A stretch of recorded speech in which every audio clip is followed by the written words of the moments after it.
지금부터 여러분께서는 사랑침례교회 정동수 목사님께서 2010년 2월부터 6월에 선포하신 성경의 하나님 시리즈 설교 중에서 율법을 완성하신 하나님이라는 제목의 12번째 말씀을 들으시겠습니다.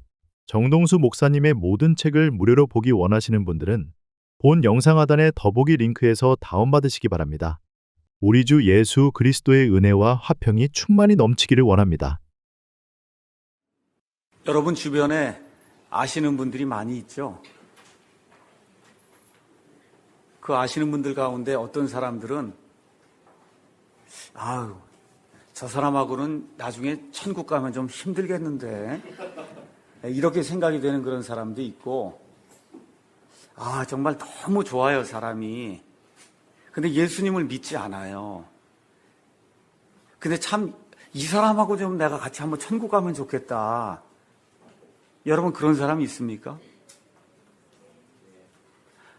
저는 직장 생활을 하면서 옆에 좀 그런 사람이 한 두 명이 있어요. 그래서 복음은 이제 선포해야 되겠다 이렇게 하면서 이걸 놓치지 않으려고 조심조심 지금 이렇게 시간을 끌면서 그리스도인으로서 내가 본을 좀 보이면서 이렇게 살아야 되겠다 생각을 하고 기도 중에 있어요. 이 사람하고 좀 같이 천국에 가면 좋겠다 이렇게 생각하는 그런 사람이 있습니다. 그분은 설계를 전공해서 설계를 가르치는 분이에요. 설계.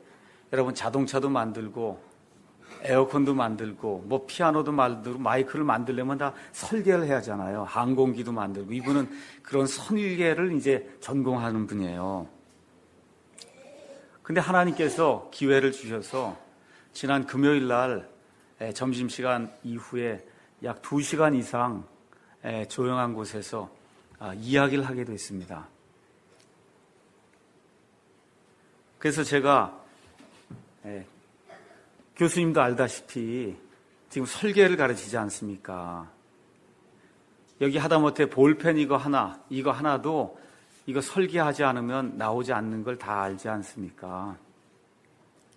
그럼 이걸 설계한 사람, 그 사람은 어디서 나왔을까요? 이렇게 시작을 하면서 제가 이 하나님의 특별한 그런 그 창조, 여기에 대해서 설계하는 그런 사람이 이해할 수 있도록 뭐 다 아는 내용이니까 제가 이제 설명을 하고, 그래서 흙덩어리에서 오랜 시간이 지나면 사람이 나오지 않는다는 그런 이야기도 이제 쭉 이야기를 하는 가운데 종교와 복음이 무엇인가에 대해서 이제 설명을 하기 시작을 했습니다. 그분이 교회에 대해서 저한테 무언가를 묻기 시작하길래, 또 그분의 머릿속에 들어있는 교회는 그냥 모든 교회가 다 같은 걸로 자기는 이해를 하고 있고, 또 그냥 교회 다니면 다 무조건 구원받는 걸로 이렇게 이해가 된다 이렇게 이야기를 하길래, 그래서 종교가 무엇이고 복음이 무엇인가를 설명을 하기 시작했어요. 그래서 종교라고 하는 것은 사람이 자기의 힘을 가지고 자기의 능력을 가지고 자기의 어떤 명예나 자기의 어떤 권세나 무엇인가 사람이 있는 것을 가지고 하나님 앞에 나아가서 하나님 앞에 의롭게 되려고 하는 그와 같은 접근 방법을 종교라고 한다. 그래서 이 종교성이 강한 사람일수록 어떻게 하느냐 하면 이렇게 시소가 있는데, 하나님 앞에 가면 시소가 있어요. 이 앞에 선한 행위를 이쪽에 놓고 악한 행위를 이쪽에 놨는데 악한 행위가 무거워서 이쪽으로 기울어지면 그럼 이 사람은 지옥행이 되는 거고, 선한 행위 쪽으로 이렇게 기울어지면 그럼 선한 행위가 악한 행위보다 많으니까 그러면 하나님이 극락에 보내주는 이런 시스템이 종교다. 근데 우리 예수 믿는 것은 종교가 아닙니다. 이것은 사람이 하나님을 찾아가는 것이 아니라 우리 하나님께서 이 답답한 사람의 그 심정을 내려다 보시고 하나님이 직접 사람의 몸을 입고 이 땅에 오셔서, 그래서 사람의 죄악의 문제와 양심의 문제와 궁극적으로 죽음의 문제를 해결하시는 것이 그게 기독교의 복음이다. 이렇게 이제 설명을 했습니다. 그래서 하나님 앞에 가서 설 때는 마더 테레사든 김수환 추기경이든 이명박 대통령이든 뭐 부시 대통령이든 오바마 대통령이든 교황이든 목사든 집사든 할 거 없이 하나님이라고 하는 그 절대자 창조주 하나님 앞에 가서 쓰게 되면 다 시꺼먼 죄인입니다. 그래서 이해를 하기 시작하더라고요. 아, 이게 시스템이 완전히 다른 시스템이구나. 이걸 이제 이해하기 시작하는 겁니다. 그런 가운데 그러면 구체적으로 제가 종교와 복음이 무언가를 제가 설명을 하겠습니다 하고 천주교와 기독교의 차이를 이야기를 하기 시작했어요. 뭐 여기 한국에서 살다 보면 뭐 50년 이상 살다 보면 주변에 천주교인들도 있고 기독교인들도 있고 모르는 사람이 보면 다 같은 하나님 섬기는가 보다 이렇게 생각을 하는데 천주교는 행위를 통해서 하나님 앞에 나아가려고 하는 종교 시스템이에요. 그래서 천주교 사제가 뭘 하라고 하는 대로 가서 따라야 되는 겁니다. 그래서 이와 같은 행위를 가지고 하나님 앞에 나아가는 게 이게 천주교고, 기독교는 사람이 하는 모든 행위는 하나님 보실 때 걸레 누더기와 같기 때문에 그 더러운 행실로는 하나님 앞에 올바른 사람으로 설 수가 없습니다. 그래서 우리는 행위를 강조하지 않습니다. 구원받은 이후에는 행위를 강조하지만 구원받기 전에 무슨 행위를 했든지 그 좋은 행위로는 하나님 앞에 설 수가 없습니다. 그래서 오직 예수 그리스도께서 흘려주신 그 보혈의 공로로 말미암아 하나님이 원하시는 그와 같은 구원의 방식으로 말미암아 우리가 구원을 받을 수 있습니다. 이야기를 하면서 그러니까 이걸 얘기하니까 또 이분이 그러면 장로교, 감리교, 뭐 침례교 이게 파는 또 왜 이렇게 많냐 또 그렇게 이제 이야기를 하시더라고요. 그래서 처음에 AD 30년경에 이 기독교가 시작된 그 이후에는 AD 313년 넘어갈 때까지는 모두가 다 좁은 길로 걸어가는 이와 같은 순교의 길을 걷고 성경에 있는 길을 따라서 걸어가려고 하는 기독교가 주류를 이루었는데 AD 313년에 밀라노 칙령에 의해서 그래서 이 기독교를 국가의 종교로 공인함으로 말미암아 수많은 이교도들이 믿음이 없는데도 불구하고 기독교인이 돼야만 가서 나중에 무덤도 받고 결혼식도 치르고 장례식도 치를 수 있기 때문에 어쩔 수 없이 모든 사람들이 다 기독교를 자기의 종교로 믿는 이와 같은 시스템이 발생하게 됐습니다. 이거를 천주교회라고 얘기하고 이걸 국가교회라고 이야기합니다.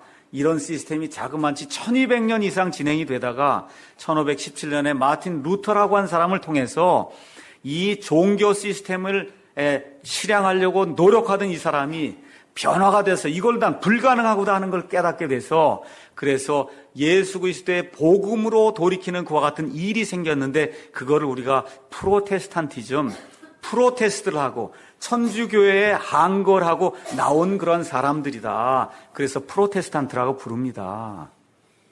그런데 AD 30년부터 시작해서 계속해서 이 길을 걸어가고 있는 좁은 길을 걸어가고 있는 이 사람들이 진짜 그리스도인이고 1517년 그 이후에 나온 사람들은 믿음으로 구원받는다고 하는 그와 같은 그 칭의의 교리 외에는 대부분의 모든 교리를 천주교의 것을 그대로 갖고 나와서 실질적으로 그 안에 들어가서 순수성을 살펴볼 것 같으면은 처음부터 이 좁은 길을 걸어갔던 그 사람들과 프로테스트를 해서 밖에 나온 이 사람들이 믿음으로 구원받는다는 그 교리는 같을지 모르지만 그 외에 행하는 유아 세례라든가 성직자 계급 체계라든가 우리 지금 여기서 예배를 드리지만 우리 의식 예배를 드립니까? 비의식 예배를 드립니까?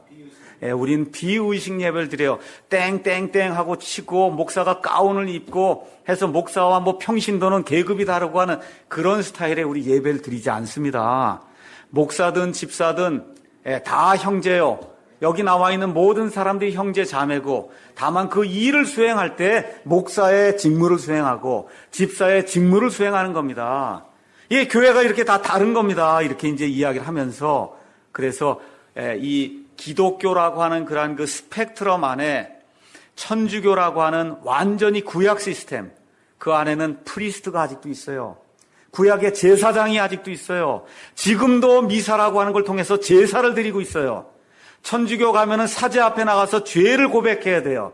그러면 사제가 죄를 용서하는 그런 시스템, 구약 시대의 그 시스템을 따르는 이거는 예수님이 원치 않는 그와 같은 시스템인데 기독교라고 하는 그러한 그 포장을 하고 이 왼쪽에 가 있는 그런 시스템이 있고 사람의 그와 같은 방식대로 따르지 않고 성경대로 따르겠습니다 하고 AD 30년부터 시작이 돼서 지금까지 사람이 뭐라고 이야기하든 성경에 나와 있는 이것만 나는 따라서 지키겠습니다 하는 그러한 무리들이 따라가는 이와 같은 성경적인 그와 같은 교회가 있고, 이 중간쯤에 장로교도 있고 감리교도 있고 성결교도 있고 오순절교도 있고 나사렛교도 있고, 이 중간쯤에 껴서 얼마만큼은 구약시대 걸 하고 어떤 것은 신약시대 것을 하는 이와 같은 형태의 교회가 있습니다. 이제 그렇게 이제 이야기를 했습니다. 그랬더니 그걸 충분히 이해를 했다고 얘기를 하더라고요. 그 이야기를 하면서 제가 성경대로 믿는 것은 무엇이냐 하면 아주 간단합니다. 디모데전서 3장에 가서 보시면 목사와 집사를 선정할 때는 목사와 집사의 그 자격에 대해서 이야기하면서 목사든 집사든 다 한 아내의 남편이 돼야 된다. 성경이 그렇게 기록이 되어 있기 때문에 목사든 집사든 여자는 될 수가 없습니다 하고 설명을 해줬더니 그게 맞는 거지 그렇게 이야기를 하더라고요. 창조의 질서상, 잘 들으세요. 창조의 질서상 하나님은 여자들이 나서서 남자를 가르치거나 남자들 위해 권위를 행사하는 것은 그것은 정부에서도 교회에서도 가정에서도 그건 원치 않습니다. 그게 하나님의 창조 질서예요. 그래서 그걸 설명했더니 그 참 성경에 그런 것도 다 있냐 그렇게 이제 이야기를 하시더라고요. 자, 그 다음에 또 이분이 또 얘기하는 게 그래서 종교와 복음이 있어서 대부분의 교회들이 지금 타락하는데 그게 왜 그러냐 하면 종교교회를 하기 때문에 그렇습니다. 종교를 따르기 때문에 구약시대의 그 율법의 종교를 따르기 때문에 종교교회를 해서 이렇게 지금 타락이 되는 거고, 우리는 복음교회를 합니다. 성경에 나와 있는 대로 합니다. 그 얘기를 했더니 그러면 또 순복음은 뭐냐 그렇게 얘기를 하는 거예요. 순복음. 복음이 있으면 됐지 왜 또 거기다 그게 참기름하고 같은 거거든요. 기름인데 안 믿으니까 거기다가 참을 또 갖다 비치고 참 기름이 이렇게 나오는 건데 순복음은 또 뭐냐 그러더라고요. 순복음. 그래서 순복음 영어로 풀 가스플이다. 그러니까 우리가 이 성경에 있는 대로 이렇게 행하는 이것만으로는 부족하다는 거예요. 그러니까 이거를 완성시키기 위해서는 더 충분한 복음이 필요하다는 거예요. 그래서 그 충분한 복음이 뭐냐 얘기하니까 병을 고쳐야 된다는 거예요. 안수해서 병을 고쳐야 되고 귀신을 내어 쫓아야 되고, 아들 딸 위해서 대학 가는 거 기도하면 100% 다 대학 가야 되고, 10만 원 내고 열심히 기도하면 하나님이 1000만 원으로 갚아주고 해서, 예수 믿는 사람은 병 걸리면 안 되고, 예수 믿는 사람은 모든 사업이든 교육이든 교회든 뭐든지 하면 무조건 100% 형통하고 번영해야만 그래야 그것이 참된 복음이다라고 하는 거짓 복음을 가르치는 게 그게 순복음입니다. 그렇게 이제 설명을 했어요. 그건 거짓 복음입니다. 케이블 TV에 가서 보면 거기에 거짓 목사가 많이 나옵니다. 그렇게 얘기를 했더니 이분이 맨 마지막에서 두 가지 코멘트를 하더라고요. 첫 번째는 믿음으로 내 행위와 상관없이 믿는 게 그게 기독교라고 하는 걸 내가 오늘 알았다. 그러니까 100% 하나님께 올인 하는 게 그게 기독교구나. 내 행위와 상관없이 올인 해야 되는구나. 그게 기독교라고 하는 걸 내가 알았다는 거예요. 그 다음에 두 번째가 뭐냐 하면은 교회가 다 교회가 아니구나 하는 걸 알았다는 겁니다. 아직 제가 정확하게 이제 또 시간을 봐서 이제 또 가서 이제 두 번째 만나야 돼요. 이제 2시간 했으니까 이제 또 기도하고 그리고 이제 또 가서 복음을 이제 하나하나 이제 설명을 할 거예요. 그분 얘기가 교회가 다 교회가 아니구나. 조심해야 되겠구나. 이게 상당히 뼈 있는 말이에요. 그래서 오늘은 왜 교회가 다 교회가 아닌가? 왜 그러냐? 신약시대가 열려서 하나님께서 구약시대의 율법의 의를 통해 이루고자 하시는 일이 예수 그리스도를 통해서 100% 완전하게 단 한 번에 끝이 났는데도 불구하고 지금 이 시간에 여전히 구약 시스템을 가져다가 율법주의를 하려고 하기 때문에 교회가 아닌 모습으로 지금 보이고 있다 그 얘기입니다. 그래서 오늘은 율법을 완성하신 하나님이라고 하는 그런 말씀의 제목을 가지고 하나님께서 로마서 9장 30절에서 로마서 10장 4절까지 이 말씀을 통해서 우리에게 무슨 말씀을 주시는가 한번 살펴보도록 하겠습니다. 먼저 첫 번째 살펴보려고 하는 것은 이스라엘의 패러독스다. 제가 이렇게 조그만 제목을 잡았어요. 로마서 9장 30에서 34절 말씀을 제가 이야기하려고 합니다. 패러독스. 여러분 많이 들어보셨죠?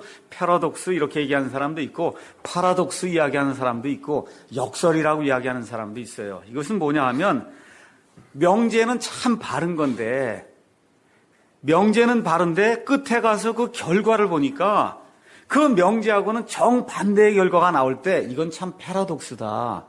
역설이다. 우리가 그렇게 이야기를 합니다. 여러분과 제가 신구약 성경을 가서 읽어보시면 이스라엘이라고 하는 하나님이 선택하신 그런 민족이 나오는데 잘 들으세요. 하나님이 선택했다는 거예요. 그럼 여러분 하나님이 선택했으면 머릿속에 하나님의 선민이면 이러이러한 일들을 하나님의 복을 받아서 이룰 것이다. 이런 생각이 들지 않습니까? 그렇죠? 근데 신구약 성경 가서 보니까 하나님의 선민인데도 불구하고 하나님의 선민답지 못한 그런 일이 너무나 신구약 성경에 많이 나와 있어요. 그래서 제가 첫 번째 소제목을 이스라엘의 패러독스 이렇게 잡은 거예요. 출애굽기 19장 5절에서 6절에서 하나님께서 이스라엘 백성을 이집트 땅에서 구원해내신 이후에 시내산에서 십계명이라고 하는 하나님의 귀한 율법의 말씀을 주시려고 하면서 하나님이 뭐라고 말씀하냐 하면 너희가 내 말에 순종하면 너희는 특별한 보배가 된다. 너희는 제사장 왕국이 된다. 너희는 거룩한 민족이 된다. 그 다음에 대언서에 와서 보면 너희는 나 여호와의 아내다. 하나님이 그렇게 불러주는 민족이 이 세상에 있었어요? 없었어요? 없었단 말이에요. 이 세상의 민족이 그렇게 많은 가운데 너는 특별한 민족이다. 하나님이 그렇게 불러주신다는 거예요.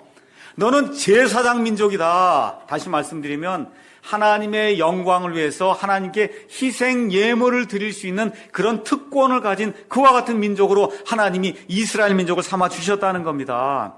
거룩한 민족, 그 많은 민족들 가운데 내가 너만 사랑한다 하고 하나님이 특별히 구별해서 그래서 하나님의 친백성으로 삼아 주신 민족이 이스라엘 민족인데 그런데 어떤 패러독스가 생기냐 하면 이 율법을 받고 나서 1500년이 지나가는 동안의 내용이 출애굽기부터 시작해서 말라기에 기록이 되어 있는데 여러분이 가서 보시면 거기 나와 있는 기사의 대부분이 하나님의 선민이 하나님의 선민으로 마땅하게 살지 못하고 하나님을 대적하고 배반하고 하나님의 이름에 오명을 남기는 그와 같은 악한 일들을 한 기사가 거기 대부분이 기록이 되어 있는 거예요.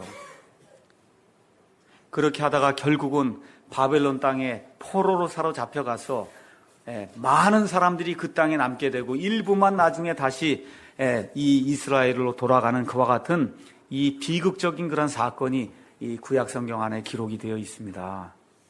이 400년 예수님 오시기 전에 400년 동안에 여러 분파가 또 일어나기 시작했어요. 바리새인도 일어났어요. 사두개인도 일어났습니다. 또 헤롯 땅파도 일어났어요. 로마가 지배하게 되니까 로마의 속박에서 우리는 벗어나야 되겠다 해서 열심당원이라고 하는 민족주의자들도 일어났습니다. 이 사람들이 우리가 어떻게 하든지 율법을 잘 지켜서 하나님이 우리에게 맡겨주신 이 일을 제대로 해야 되겠다고 일어났습니다. 그런데 무슨 문제가 발생했어요?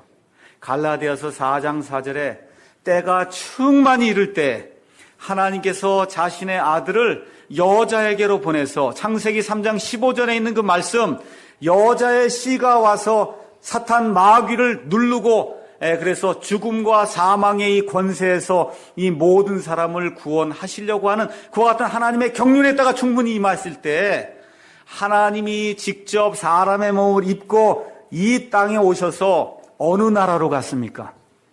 한국에 오셨어요? 계룡산에 오셨습니까? 아니죠. 미국이 제일 잘 사니까 하나님이 몰몬에서 이야기하는 것처럼 아메리카 대륙에 갔습니까? 아니에요. 하나님이 영국 땅에 갔습니까?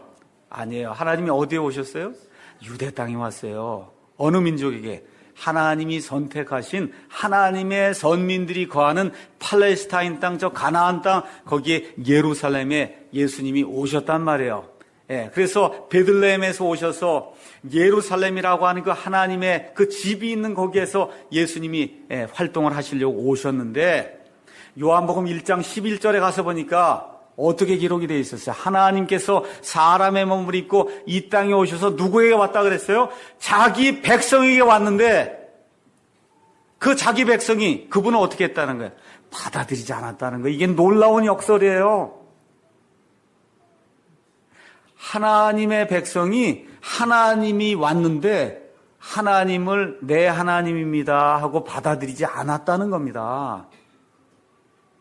이게 성경에 나오는 이스라엘의 놀라운 패러독스예요. 받아들이지 않았을 뿐만 아니라 어떻게 해요? 예수님이 와서 하나님의 말씀을 온전히 선포하니까 예수님을 잡아 죽이고 침뱉고 십자가에 못 박는 그와 같은 엄청난 죄악을 누가 해요? 하나님의 백성이 하더라, 그런 얘기입니다. 그래서 로마서 9장 30에서 33절에 가서 보니까 그런즉 우리가 무슨 말을 하리요?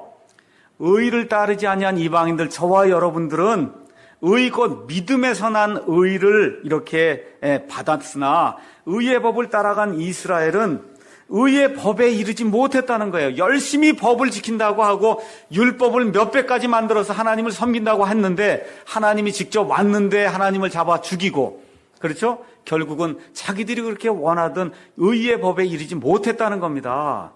왜 못했냐? 33절에 어찌된 까닭이냐? 이는 그들이 믿음으로 그것을 구하지 아니하고 오히려 율법의 행위로 되는 것처럼 구하였기 때문이다. 법을 수백 개 만들어 놓고 외적으로 드러나는 이런 것들을 지키면은 내가 하나님 앞에 경건한 자가 돼서 하나님이 나를 맞아주시는 것처럼 그런 방식으로 하나님을 섬겼기 때문에 이 내적인 사람의 변화가 전혀 없이 교회는 나오는데, 목사라고 해서 말씀을 선포하는데 실질적인 내적인 변화가 없기 때문에 종교적인 외형의 모습은 이스라엘 백성이 갖추었으나 실질적으로 하나님 보실 때는 완전히 타락해서 구원받을 가능성이 없는 그러한 존재로 변해버렸다고 성경이 그렇게 이야기를 하는 겁니다. 행위의 법이 아니라 무슨 법으로 해요? 믿음의 법으로 된다는 거예요. 행위의 법이 아니라 믿음의 법으로 되는 걸 알지 못하고 결국은 메시아 그리스도를 잡아서 십자가에 처형시키는 그와 같은 악한 일을 저지르게 됐다. 성경이 그렇게 이야기를 하고 있습니다. 우리에게 한번 이걸 적용해 보겠어요. 여러분, 오늘 아침에 왜 이 교회에 오셨습니까?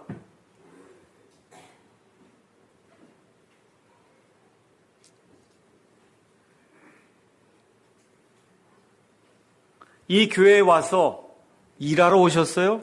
밥하고 청소하고 찬양대하고 저 뒤에서 비디오 녹화하고 애들은 뛰어놀고 이거 하러 왔어요? 오늘 아침에? 교회에 일하러 오면 안 돼요. 일이 필요하지만 그게 중심이 아닙니다. 뭘 하러 와야 돼요? 상한 심령을 갖기 위해서 이 하나님께서 내게 오늘 아침에 무엇라고 말씀하시는가 하고 내 자신을 살펴보고 하나님의 말씀에 부응하는 그런 삶을 내가 살아야 되겠구나 하고 다짐하고 하나님께로 돌이키고 하나님의 은혜를 받으려고 이 자리에 와야 돼. 그게 첫 번째예요. 그게 옷을 잘 못 입어도 괜찮아요. 돈이 없어서 헌금 못해도 괜찮아요. 상한 심령으로 이 자리에 와야 돼요. 이걸 안 하면 이스라엘 백성하고 똑같다는 거예요. 여기 아이들이 와요. 오는데 아무 생각 없이 오면 그러면 이스라엘 백성하고 똑같은 그와 같은 전철을 밟을 수밖에 없다. 그 얘기입니다. 두 번째, 킹제임스 성경. 우리 교회는 킹제임스 성경을 사용하기 때문에 옵니다. 여기 들어있는 글자가 여러분에게 아무 유익을 주지 못해요. 여기 들어있는 글자는 개혁성경 글자하고 똑같은 글자입니다.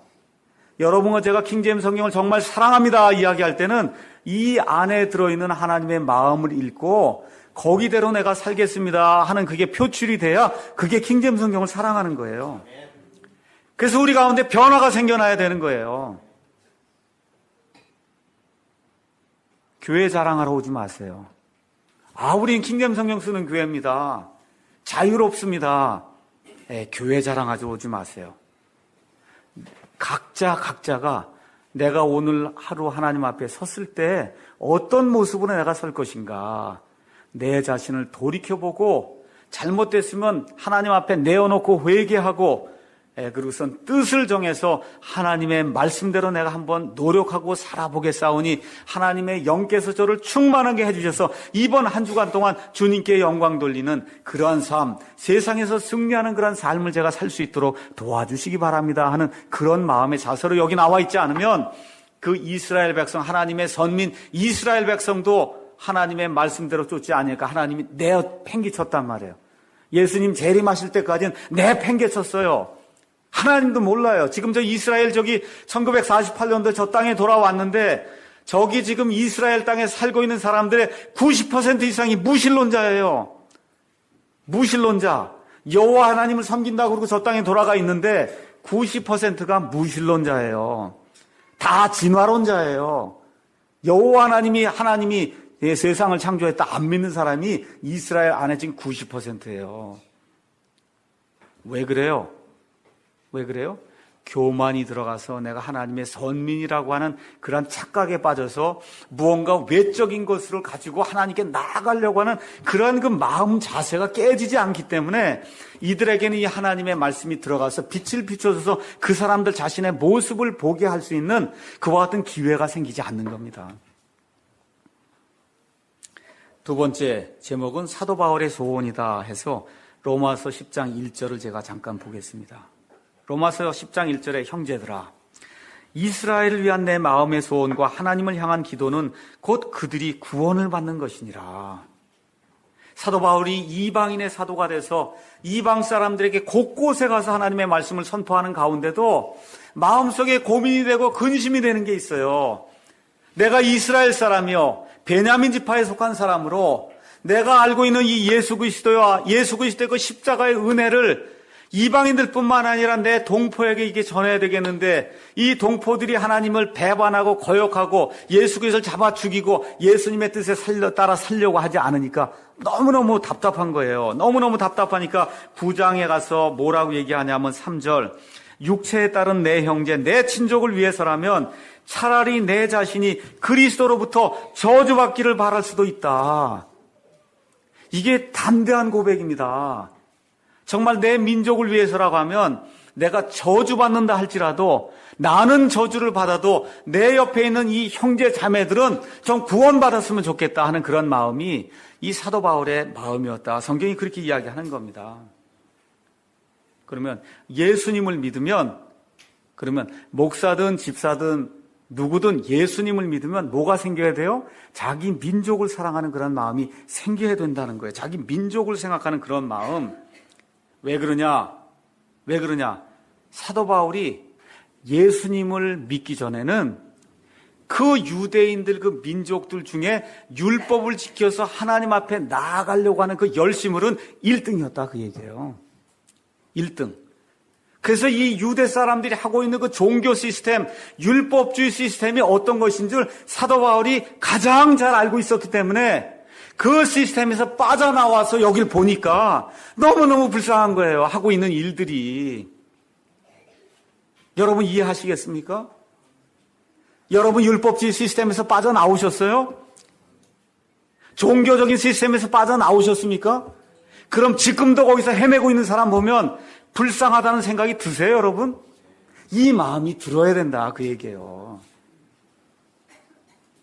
얼마나 불쌍해요. 예수 믿는데 주일 성수한다고 그러고 11조 한다고 그러고 하는데 구원도 못 받고 있으면 그거 얼마나 불쌍한 일입니까? 이런 마음이 우리 가운데 들어서 어떻게 해야 돼요?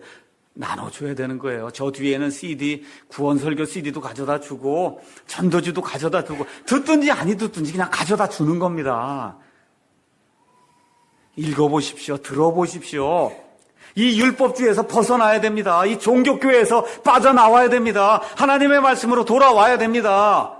이러한 그 답답한 심정이 여러분과 저 안에 있을 때 그것이 하나님의 영이 저와 여러분과 함께하는 그런 증거가 된다. 성경이 지금 그렇게 이야기하는 겁니다. 그럼 유대인들이 무슨 특권을 가졌냐? 지금부터 약 4,000년 전에 하나님께서 지금의 이라크 땅 바그다드에서 우상을 섬기는 아브라함을 불러내셨어요. 아브라함이 착한 사람이고 훌륭한 사람이 아니에요. 우상을 섬기는 사람이었는데 하나님이 강권적으로 불러낼 때 좋습니다. 하나님 의지하고 제가 나가겠습니다 하고 갈 바를 알지 못한 때 하나님의 은혜에 순종하고 나가게 될 때 하나님께서 아브라함을 믿음의 조상으로 만들어 주셨어요. 그 이후에 이삭이 생기고 그 이후에 야곱이 생겼는데 이 야곱을 하나님의 이름을 바꿔주셔서 이스라엘이라고 이름을 만들어 주셔서 그때부터 이스라엘의 12지파가 생기게 된 겁니다. 그럼 하나님이 왜 그 모든 민족들 가운데 유대인을 선택했냐? 한 민족을 선택했냐? 첫 번째, 로마서 3장 1절에서 2절에 나와 있는 것처럼 유대인들의 나은 점이 뭐냐? 유대인들의 나은 점이 있냐? 있다고 얘기해요. 뭐가 유대인들이 나으냐? 하나님이 그들에게 하나님의 말씀을 맡겨주셨다는 겁니다. 그래서 저와 여러분이 유대인들로 말미암아 하나님의 온전한 말씀 구약 성경을 다 우리 손에 지금 쥐고 있는 거예요. 처음에 모세가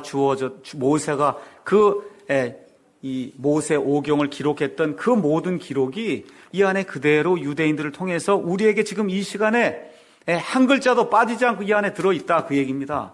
그 일을 누가 해줬어요? 유대인이 해줬어요. 그럼 그 일을 하려면 머리가 좋아야 될 거 아닙니까? 맞죠? 그래서 하나님이 유대인들에게는 머리도 좋게 해줬어요. 뭘 하기 위해서? 하나님의 말씀을 보존하기 위해서 하나님이 이런 일들을 해줬어요. 두 번째, 창세기 3장에 하나님께서 이 인류를 구속하시기 위해서 메시아를 보내주신다 그랬어요. 그럼 메시아가 나와야 될 민족이 있어야 될 거 아닙니까? 그 민족으로 하나님께서 유대 민족을 택하셨다. 그래서 메시아가 나오는 민족이에요. 얼마나 놀라운 특권입니까?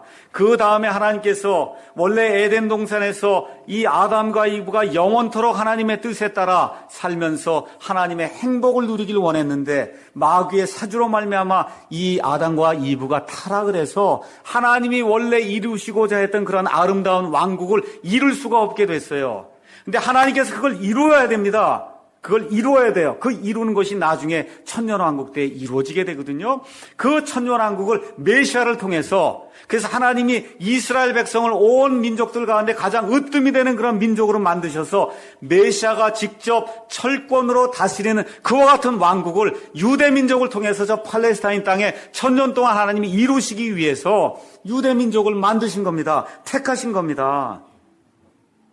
세 번째, 유대 민족을 택해서 나는 영인데 영인 나한테 나오려면 이렇게 나한테 나와야 된다 하고 예배하는 법을 모든 민족들에게 가르쳐 주기 위해서 그래서 유대 민족을 택하신 겁니다. 이 세상의 모든 민족들이 잡신들 섬기는 그와 같은 예배 방식으로는 내게 나오지 못한다. 그래서 이 구약 성경을 통해서 이스라엘이라고 하는 이런 선민을 통해서 하나님을 어떻게 경배할 수 있는가 그걸 보여주시기 위해서 유대인을 택했다. 요한복음 4장 22절 23절 이야기하면서 그래서 예수님이 구원이 유대인에게서 나느니라 그렇게 말씀해 주시는 거예요. 구원이 누구에게서 나와요? 유대인에게서 나와요. 그 유대인 중에 유대인이 예수 그리스도예요. 또 그 유대인 중에 유대인으로 복음을 선포해 준 사람이 사도 바울이에요. 이런 사람들을 통해서 구원이 나온다고 성경이 이야기를 하고 있는 겁니다.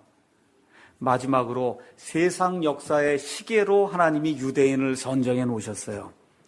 찰칵 하면서 하나님의 시간이 지금 지나가고 있습니다. 이 시간의 맨 마지막 예수님의 재림의 시간이에요. 우리가 예수님의 재림의 시간이 언제인지 알 수가 없습니다. 휴거받는 때가 언제인지 알 수가 없어요. 다만 한 가지 확실히 알 수 있는 것은 세상의 종말이 굉장히 가까이 왔다 그 얘기입니다. 세상의 종말을 알려줄 수 있는 그 시간이 누구냐? 그게 유대인이에요. 그래서 저 유대인들이 지금 팔레스타인 땅에 돌아와서 하나님께서 이루고자 하시는 그런 일들을 지금 이루려고 하는 바로 그 시점에 놓여 있기 때문에 우리가 이와 같은 것들을 통해서 예수님의 재림이 우리 눈앞에 이제 이루어질 그런 사건으로 다가와 있구나 하는 것들을 우리가 알 수 있다 그 얘기입니다. 자, 그러면서 사도 바울이 로마서 10장 2절에서 3절에 유대인들의 열심에 대해서 이야기하는 거예요. 2절 3절 내가 그들에 대해서 증언한다. 이건 무슨 얘기냐? 법정 용어예요. 내가 판사 앞에 가서 제가 증언합니다 하고 손 들고 증언하죠.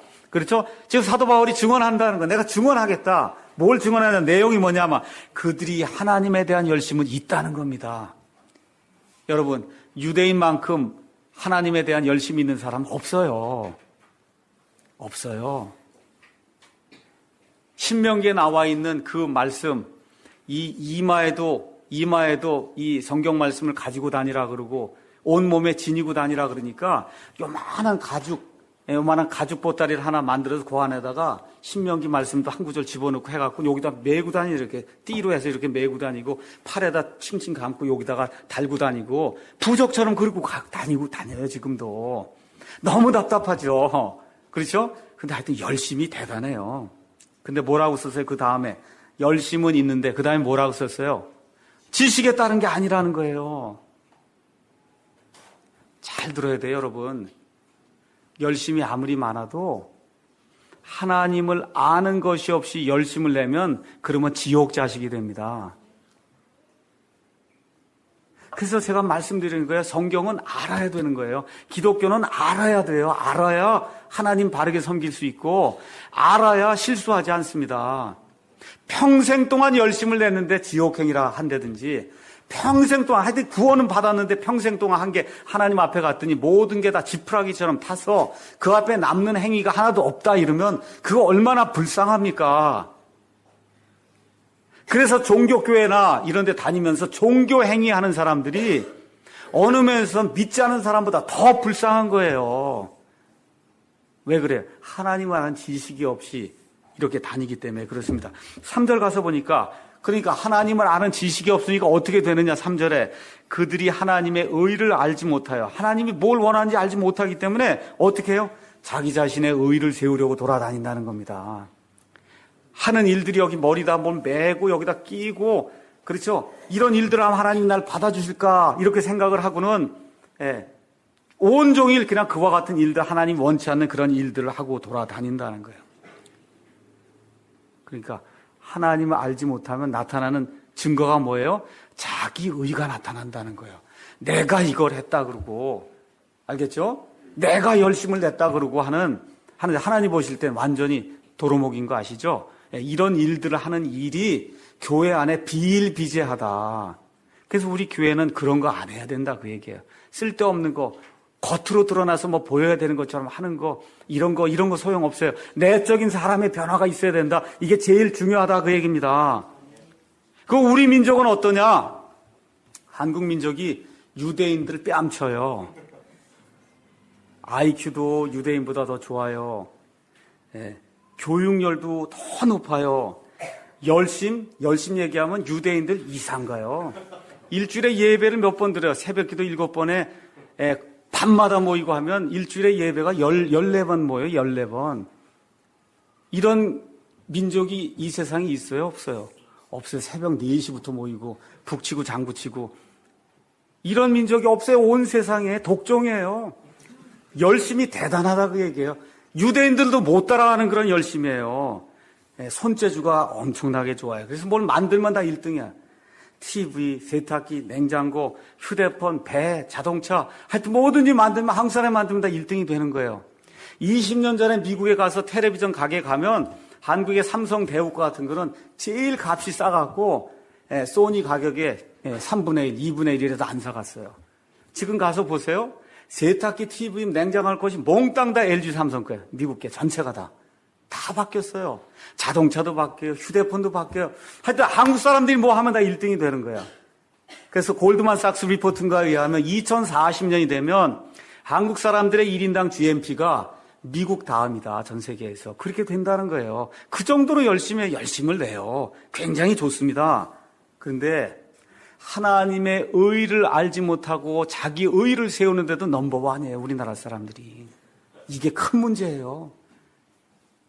하나님의 의를 알지 못해서 성경 몰라요. 어떻게 그러니까 열심만 내는 거예요. 열심히 소나무 뽑고 하나 열심만 지금 내는데 거기에 1등입니다. 1등. 한국의 기독교는 성경의 기독교하고 달라도 너무 많이 다릅니다. 다시 한번 제가 말씀드릴게요. 한국의 기독교는 성경의 기독교와 달라도 너무 많이 다르다. 100년 전에 장로교가 들어왔어요. 장로교인들은 다 이게 장자교단이라고 하면서 으쓱대고 자랑을 하지만 대부분의 장로교 선교사들 들어온 사람들이 칼빈주의, 청교도 이와 같은 그 신학을 가지고 들어왔어요. 칼빈주의는 한마디로 말씀을 드리면 구약시대 이스라엘의 신정정치를 신약 교회 안에 구현하려고 하는 것이 그게 칼빈주의 청교도 시스템이에요. 그 청교도의 특징은 뭐냐 하면 구약시대의 그 율법을 신약시대에 적용해서 외적인 것으로 무언가를 이루어 보려고 하는 그와 같은 것이 청교도의 특징입니다. 이렇게 하다 보니까 깨끗이 하려고 하는 것은 좋은데 이것이 결국은 자기 의가 되는 경우가 많다 그 얘기예요. 이런 형태의 장로교가 우리 안에 들어오다 보니까 교회 안에 율법을 엄청나게 강조합니다. 주일 성수, 안식일이라는 거 주일이. 주일은 안식일이 아닙니다. 주일을 지키는 건 좋아요. 그렇지만 주일을 성수해서 구원받거나 주일을 성수했기 때문에 하나님 앞에 무슨 더 큰 뭐가 있는 건 아닙니다. 11조도 구약시대의 이스라엘 신정국가의 부과가 된 조세 시스템이지 11조를 지금 신약교회 사람들이 조세처럼 가져다가 안 내면 안 되는 그와 같은 형태의 헌금이 전혀 아니다. 무슨 매추감성금이 필요하고 이런 거 필요치 않아요. 청교도들이 들어와서 하다 보니까 강조한 게 술 먹지 마라, 담배 피지 마라. 그거 하면 경건한 모습을 가지면 구원받은 것처럼 이렇게 하다 보니까 사실은 술, 담배 먹는 것이 그게 엄청난 죄악이 되고 그것만 안 하면 구원받은 걸로 이런 식의 착각 현상이 자꾸 생긴다. 그 얘기입니다. 그래서 이런 것들은 하나님이 원치 않는 거예요. 이렇게 하다 보니까 어떻게 돼요? 목사가 무슨 축도권이 있어서 손을 들고 무슨 축도를 하면 성도들에게 복이 임한다. 이런 건 없습니다, 성경에. 목사가 그런 권리 없어요. 심지어 자동차를 사도 목사가 가서 안수기도를 해야만 자동차 평생 동안 안전하다. 이런 시스템이 이게 한국 교회 시스템이에요. 하나님이 미워하는 시스템입니다. 하나님이 미워해요. 이렇게 되니까 목사가 제사장이 되고 신방관 목사에게 돈을 챙겨줘야 되고 총회장 선거, 노회장 선거, 감독 선거 하면 지금 국회의원 선거하는 것 이상으로 몇십억씩 갖다 돈을 쏟아야 총회장 되고 감독 되는 이런 악한 일들이 교회 안에 발생하고 있다. 엊그제 한 형제를 만났더니 대전에 있는 엄청나게 큰 교회 그 이야기를 하더라고요. 목사가 코미디언이에요. 코미디언 목사 하면 알 거예요, 누군지. 거기에 목사 생일날 나와서 여자 성도들이 나와서 한복 입고 춤을 춰야 된다는 거예요. 그 다음에 목사 생일 되면 목사한테 생일 선물 바치려고 줄을 쓴다는 거예요.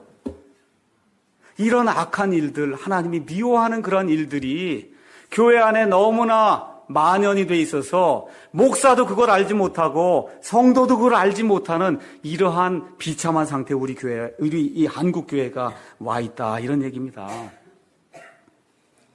그래서 이런 말씀을 통해서 로마서 10장 2절 3절 이런 말씀을 통해서 이제는 종교적인 것에서 탈피하고 율법적인 것에서 탈피해서 외적인 것에서 탈피해서 속사람이 변하는 거, 교회 교인이 많든지 적든지 그게 중요한 것이 아니에요. 이 안에 구원받아서 변화가 되는 사람이 나타나야 하나님 기뻐하는 그런 교회다.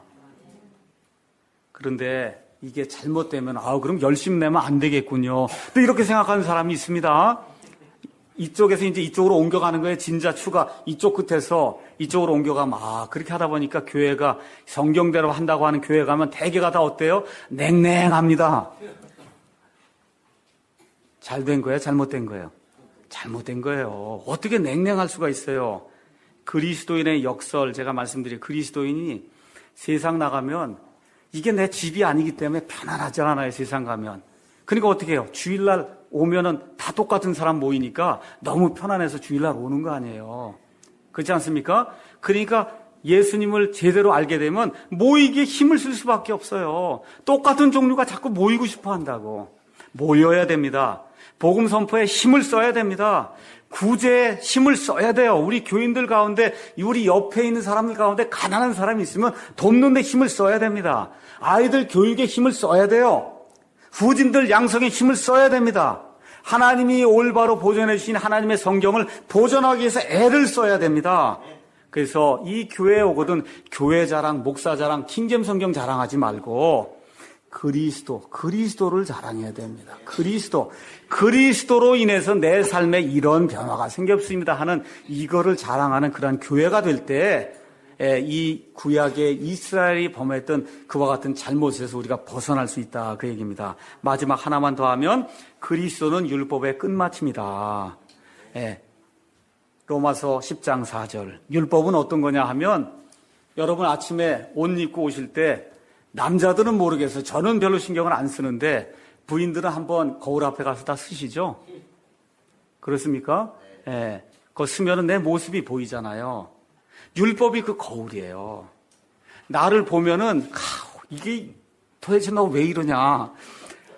도대체 예수님을 믿는데 도대체 왜 이렇게 지저분한 게 많니? 이거 보여주는 게 율법이란 말이에요. 그럼 여러분 그 거울이 저 고칠 수 있어요? 없어요? 이 거울이 지저분한 걸 나는 보여주는데 이 거울이 이 지저분한 걸 고칠 수 있냐 그 얘기입니다. 고칠 수 있어요? 없어요? 못 고칩니다. 그러니까 율법은 뭐 하는 거예요? 나의 죄를 보여줘서 이 인간의 나약함과 연약함을 보고 이거를 치유할 수 있는 하나님께로 돌아가라고 하는 이 거울의 역할을 하는 거예요. 그래서 이 안에 이 성경 말씀이 그런 역할들을 하면서 이 안에 있는 성경 말씀을 글자로 읽지 말고 영의 말씀으로 생명의 말씀으로 읽게 될 때 이 안에서 뭐를 깨닫게 되느냐 하면 하나님의 마음을 깨닫게 된다. 우리 하나만 읽고 마치겠습니다. 호세아 6장 6절에 있는 말씀, 호세아서 한영대학까지 쓰면 1325페이지입니다. 호세아서 6장 6절에 있는 이 하나님의 말씀을 한번 읽어보겠습니다. 호세아서 6장 6절 우리 다 같이 한번 읽겠습니다. 나는 긍휼을 원하고 희생물을 원치 아니하며 번제 헌물보다 하나님 아는 것을 더 원하였으나 7절 그들은 사람들같이 언약을 어기며 거기서 나를 대적하고 배신하였더라. 하나님이 뭘 원하신대? 번제 헌물보다 뭘 원하신다고요? 하나님 아는 걸 더 원한다 그 얘기입니다. 이렇게 될 때 우리 그리스도께서 구약 성경의 이 희생 제사를 통해서 희생 제도를 통해서 성막을 통해서 이 그리스도가 예표로 보여줬다 그 얘기예요. 이 예표로 보여지던 구약 시대의 모든 것이 예수님이 오심으로 말미암아 단번에 완전하게 성취가 된 겁니다. 그래서 예수님이 율법에 뭐라 그래요? 끝마침이 됐다 그 얘기입니다. 율법이 이루고자 하는 그 모든 목적을 예수 그리스도께서 오셔서 완전히 끝을 내서 이루어 놓으셨다. 그래서 율법의 끝마침이 되신다. 성경이 그렇게 이야기를 하는 겁니다. 결론 말씀드리겠습니다. 오늘 로마서 9장 10장에는 이 말씀을 통해서 우리가 혹시 율법주의에 행위에 이런 데 빠져 있지 않은가 다시 한번 잘 생각해 보셔야 됩니다. 무엇이든지 전에 기록된 것은 우리의 배움을 위해 기록됐다고 말씀하고 있으니까 내 자신은 혹시 이런 무슨 바른교회 한다고 복음교회 나온다고 하면서 혹시 내 자신이 만들어 놓은 율법주의에 빠져 있지는 않은가 한번 깊이 생각해 보시고 혹시 나는 구약식으로 예수님 섬기는 거 아닌가 한번 생각해 보고 그런 요소가 있으면 갖다 버려야 돼요.